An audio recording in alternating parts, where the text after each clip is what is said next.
Welcome to our channel, ladies and gentlemen.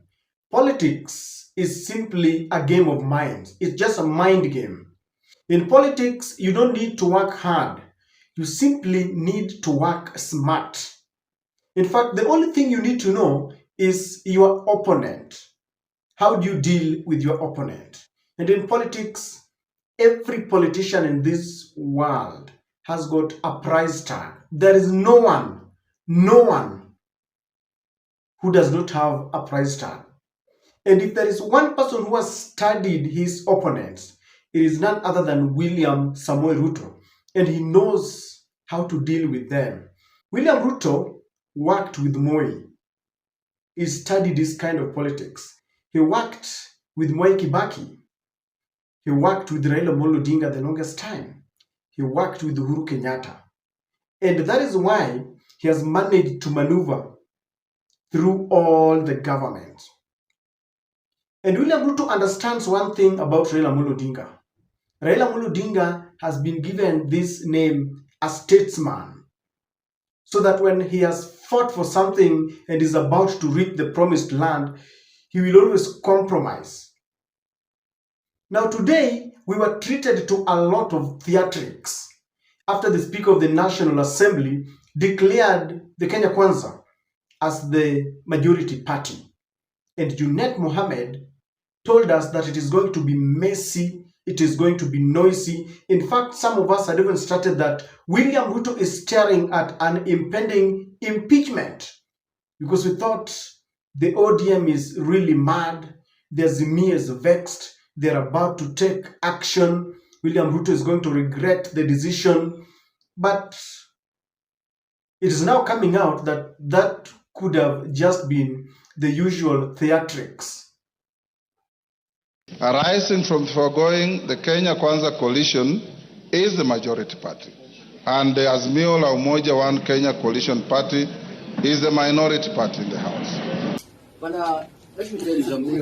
It is going to be messy, it is going to be noisy, and it is going to have casualties. It is going to have casualties, I can promise you. The first casualty. Yeah, and we can see it is getting smelly already. From the way Parliament is being handled, it is getting smelly.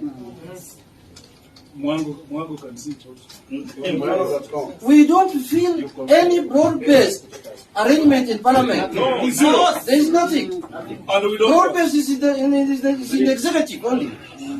I want us to get to the gist of this analysis, ladies and gentlemen.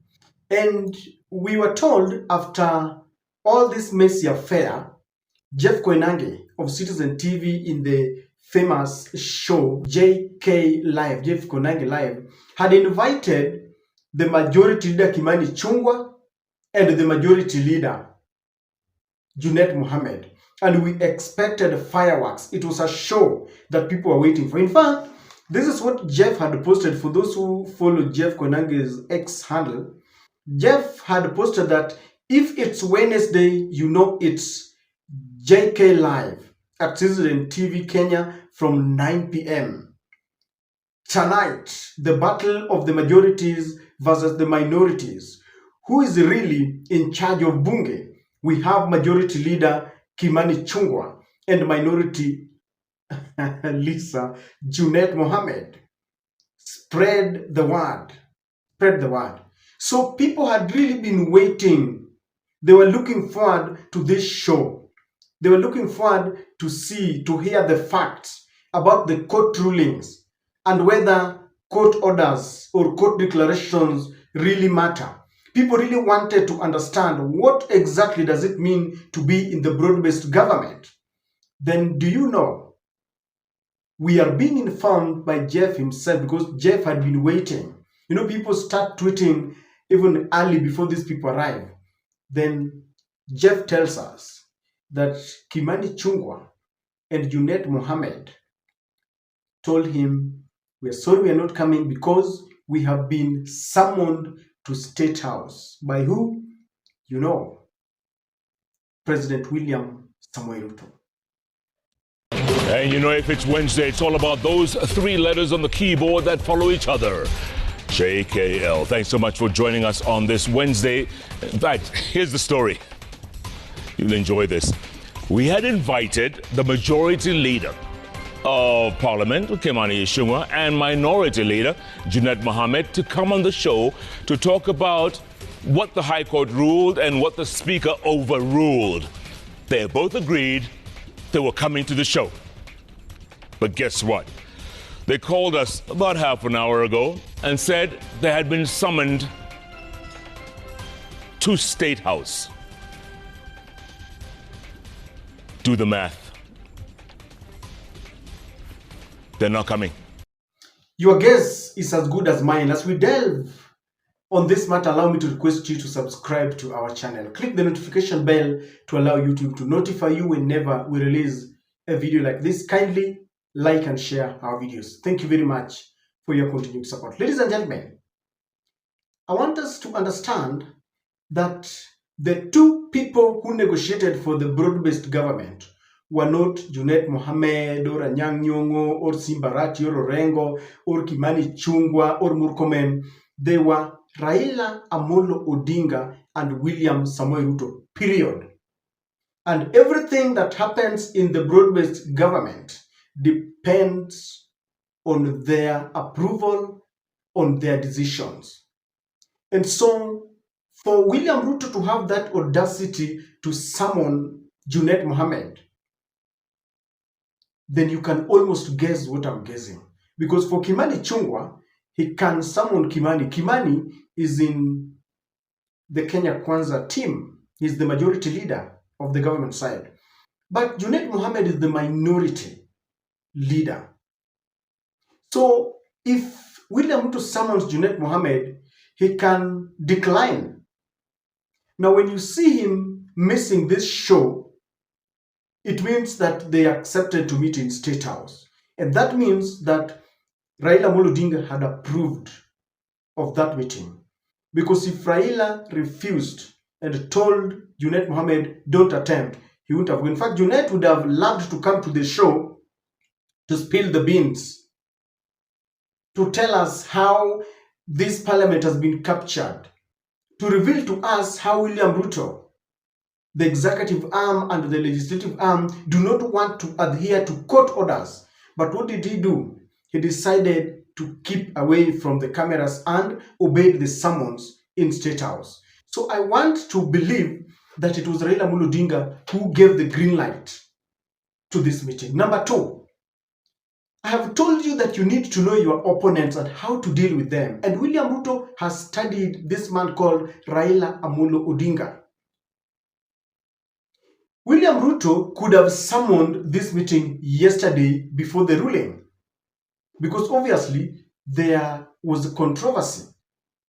There was that bone of contention that when the court declared or quashed the ruling of the Speaker of the National Assembly, Moses Wetangula, where did it leave Parliament?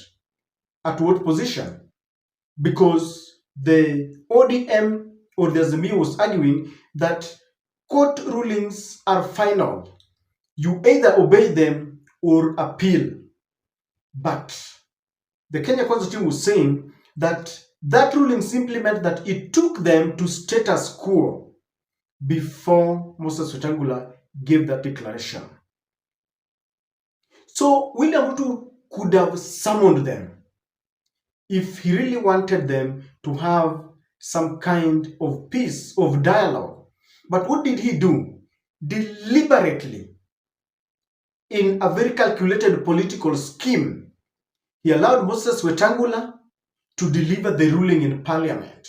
Because Moses had said that there is no one who has the right to determine for them who is the majority leader or which party is the majority in the National Assembly.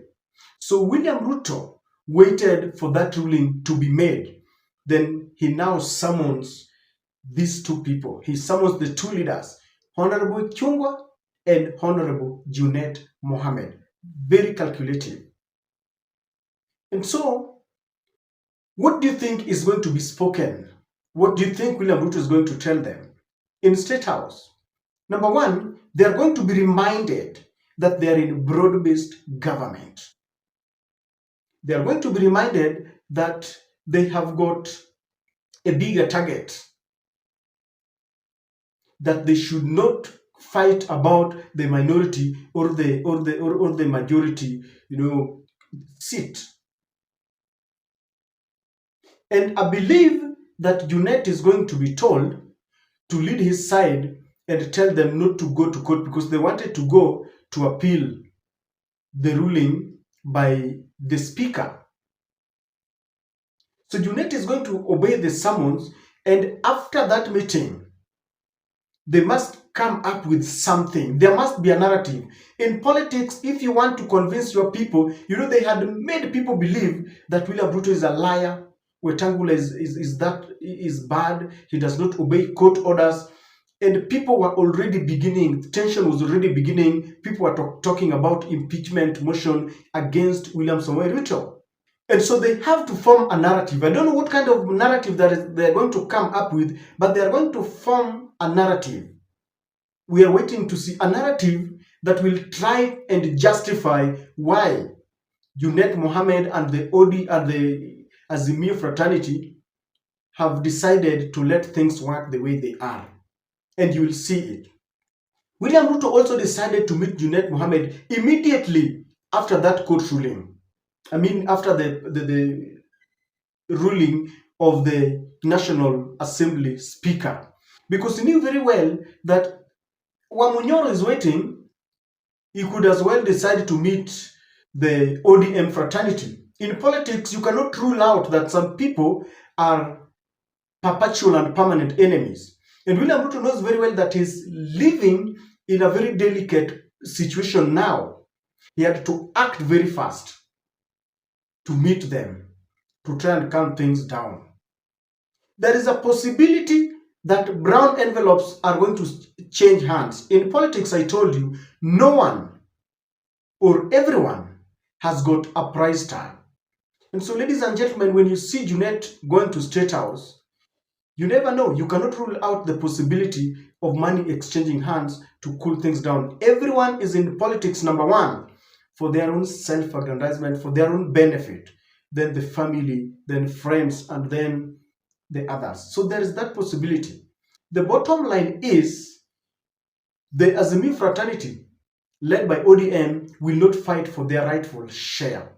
And this is going to create even a bigger rift within the Azimio, because I believe that Kalonzo, the Wiper party leader, Jubilee party leader, the Martha Karua would be there, and even Eugene would want them to focus on the bigger role, would want them to ensure that they get their seats.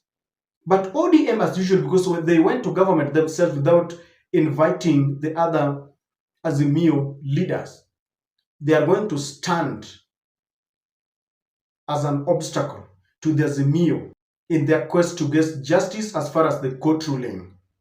And it will be very easy. William Ruto would want them to start, William Ruto would want them to start bickering among themselves. Counter accusations that, ODM is now sleeping with the government, they don't want to pursue justice. And when that happens, the focus will move from the major goal of fighting for their rights, and the media will be focusing on how they are fighting. And William Ruto will have succeeded. What I want to tell you is very simple. William Ruto has managed Raila Odinga. William Ruto has managed the ODM. William Ruto knows very well which button to press. If he wants to deal with Davadi, he knows which button to press. He wants to deal with Wetangula, which button. Wants to deal with Raila Odinga, which button. And he has exactly gone for that button. He has pressed it. You cannot take it to the bank. There is not going to be any impeachment. I don't think so. For Junet Mohamed to go and listen to William Samoei Ruto. I strongly believe that ODM has been compromised. I strongly believe that for them even to go to this broad-based government, they were compromised. I can assure you. All I'm waiting for is a narrative that will justify. And that is the narrative that will spread everywhere. Ladies and gentlemen, what do you think about the sermon when we were waiting to hear the bombshell? We were waiting to hear crossfire, witness crossfire between the majority leaders. And then at the last minute, they are not coming, and they do not have any shame. They tell us that they have been summoned to State House. Maybe that is a reported speech from Jeff Koinange. Let us wait to hear from the horse's mouth.